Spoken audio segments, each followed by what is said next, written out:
Hello viewers, welcome to my channel.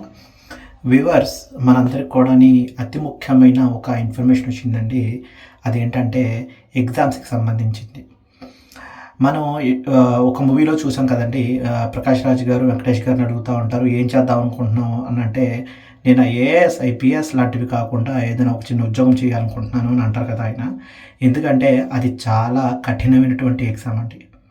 Union public service commission ద్వారా మనకి ఈ exam అనేది కండక్ట్ చేస్తారు. ఇందులో ఐఏఎస్, ఐపీఎస్‌లు ఎన్నుకొని వాళ్ళని కేంద్ర ప్రభుత్వం యొక్క అధికారులుగా నియమించడం జరుగుతుంది. దీంట్లో కొత్తగా ఒక చేంజ్ అనేది వచ్చిందండి.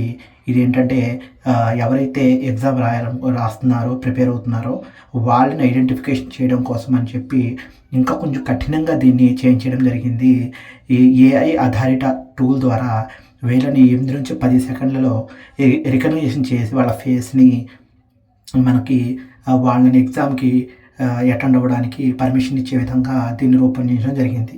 మనం ఎప్పుడు కూడాని మన యొక్క ID proof, Aadhaar card, pan card ద్వారా మనకి ఎగ్జామ్ రాయడానికి వెళ్తూ ఉంటాము. ఈసారి ఏంటంటే ఐఏఎస్, ఐపీఎస్, యూపీఎస్సీ నిర్వహించే ఎగ్జామ్స్‌కి మాత్రం ఫేస్ రికగ్నిషన్ ద్వారా ఈ యొక్క ఎగ్జామ్‌కి వాళ్ళని పంపడం జరుగుతూ ఉంటుంది అని మన యూపీఎస్సీ చైర్మన్ అజయ్ కుమార్ గారు తెలియజేయడం జరిగిందండి. Thank you so much.